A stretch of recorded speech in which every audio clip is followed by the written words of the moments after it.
आज के इस वीडियो में हम लोग 25 जुलाई से संबंधित आपके करंट अफेयर को डिस्कस करेंगे। अभी आपका पिछले डेट में यानी 24 जुलाई को भी आपका करंट अफेयर आपका अपलोड किया गया है और वह ओलंपिक से संबंधित है।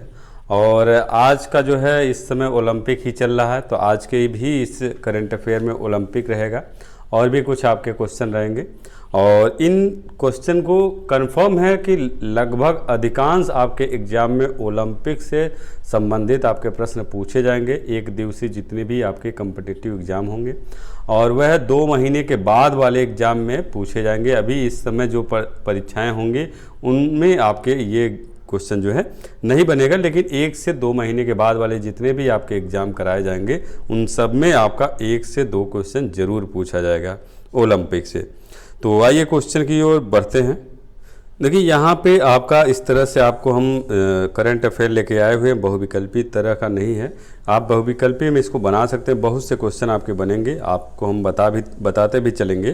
तो देखिए आपका यहाँ पे पहला आपका है कि बांग्लादेश के जो नोबेल पुरस्कार विजेता मोहम्मद यूनुस हैं, उनको जो है द ओलंपिक लॉरेल पुरस्कार से जो है इस ओलंपिक में नवाजा गया है। और ऐसा जो है पहली बार आपका किया गया है कि किसी नोबेल पुरस्कार विजेता को इसमें आपका ये ओलंपिक में पुरस्कार दिया गया है। और इस ओलंपिक में जो पुरस्कार दिया गया है उसका नाम है द ओलंपिक लॉरेल। यानी अब देखिए यहाँ से बहुविकल्पी टाइप के क्वेश्चन पूछे जाएंगे कि द ओलंपिक लॉरेल पुरस्कार किसे मिला। ठीक है, आपका ये भी क्वेश्चन बनाया जा सकता है कि मोहम्मद यूनुस किस देश से संबंधित हैं, या आपका ये भी बनेगा कि द ओलंपिक लॉरेल किस देश के नोबेल पुरस्कार विजेता को मिला है। तो इस तरह से आपके बहुत से क्वेश्चन, एक ही आपका जो पॉइंट आपका दिया गया है उस ही पॉइंट से कई क्वेश्चन आपके बनाए जा सकते हैं। तो ये आपको ध्यान रखना है किस तरह से प्रश्न पूछेगा, ये आपको तैयार करना है। और यदि आप 2 से 3 बार इस वीडियो को ध्यान से देख लेते हैं तो गारंटी है कि आपको वह याद हो जाएगा। और कोई भी सवाल है, कोई आपको कमेंट है तो कमेंट करके ज़रूर कीजिए कि आपको हमारा वीडियो कैसा लग रहा है, या कोई भी जानकारी आपको लेना है, कोई दिक्कत हो रहा है तो भी आप कमेंट करके आप हमसे पूछ सकते हैं। अगला आपका है कि भारत जो है 25वीं बार ओलंपिक में जो है भाग ले रहा है। यानी कि आपका कल बताया है कि 32 बार आपका ओलंपिक हो चुका है, उस 32 बार में आपका भारत जो है 25वीं बार ओलंपिक में आपका शामिल हुआ है। और अगला आपका है कि 12 साल की टेबल टेनिस खिलाड़ी हेड जाजा सीरिया को ध्वजवाहक बना, यानी सीरिया का ध्वजवाहक बनी हेड जाजा। और कितनी उम्र की थी? 12 साल की। और किस खेल से संबंधित थी? Table tennis. ये देखिए बहुत से क्वेश्चन यही बन गया।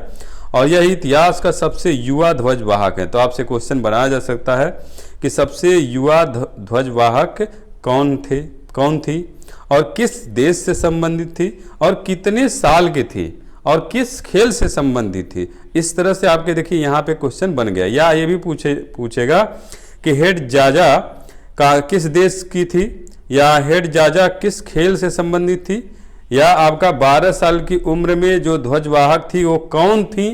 तो ये इस तरह से बहुत से क्वेश्चन आपके बनेंगे। बहुविकल्पी में यदि देखा जाए तो बहुत क्वेश्चन बनेगा, तो उतना यदि हम बनाएंगे तो बहुत लंबा वीडियो बन जाएगा। इस वजह से हम ऐसा आपको टॉपिक लेके आ रहे हैं जिससे आपका करंट अफेयर जो है तैयार भी हो जाए और क्वेश्चन जिस तरीके से भी पूछे वो सभी तरीका आप अपना सकें। उसके बाद आपका है अदाड़ी ग्रुप भारत के ओलंपिक दल का प्रायोजक है। यानी कि ओलंपिक दल जो है उसका प्रायोजक जो है अदाड़ी ग्रुप है। और यह ग्रुप जो है गर्व है एक संस्था चला रही है। इसमें आपके जो भी युवा खिलाड़ी है जो खेल से संबंधित हैं उनको सिखाने के लिए जो भी आपका सहयोग राशि है, जो मदद करने के लिए जो भी आपका रहेगा उनको ये ग्रुप जो है सहायता करेगा।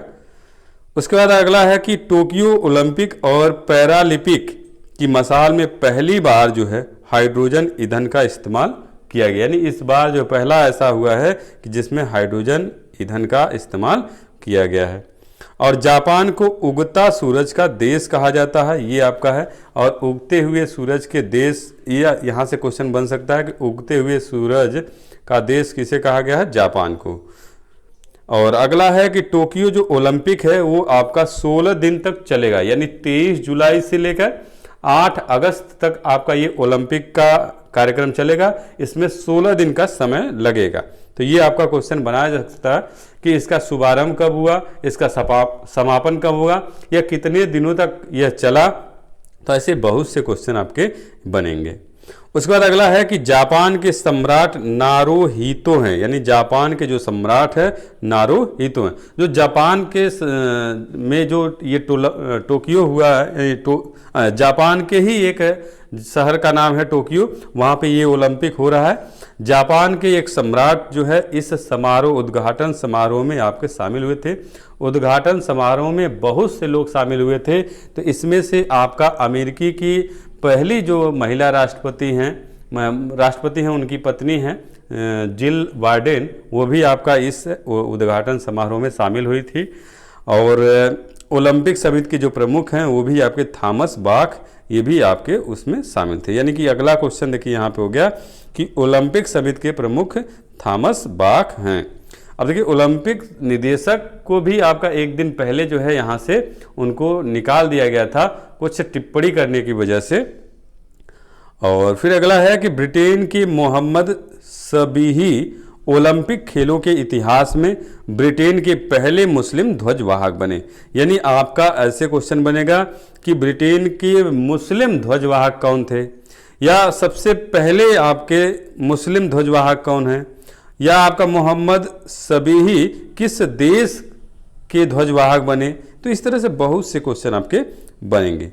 उसके बाद आपका है कि राज्यसभा ने तृणमूल कांग्रेस के नेता शांतनु सेन को पूरे सत्र के लिए निलंबित कर दिया। यानी कि राज्यसभा में आपका ये तृणमूल कांग्रेस के जो नेता शांतनु सेन हैं, उनको पूरे सत्र के लिए निलंबित कर दिया गया है। इसका कारण यह है कि इन्होंने जो है राज्यसभा में आपका खेल मंत्री के प्रति को जो है, जो उनका भाषण का पर्चा था, उस पर्चे को फाड़ कर हवा में उछाल दिया था। इस वजह से उनको जो है निलंबित कर दिया गया। तो ये आज का जो है पूरा करंट अफेयर हो गया। उम्मीद है आपको हमारा ये करंट अफेयर अच्छा लगा होगा।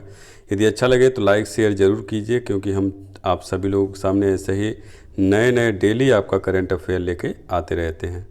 तो बस आज के इस वीडियो में इतना ही। अगले वीडियो में फिर से मिलेंगे, तब तक के लिए अनुमति चाहते हैं। नमस्कार दोस्तों।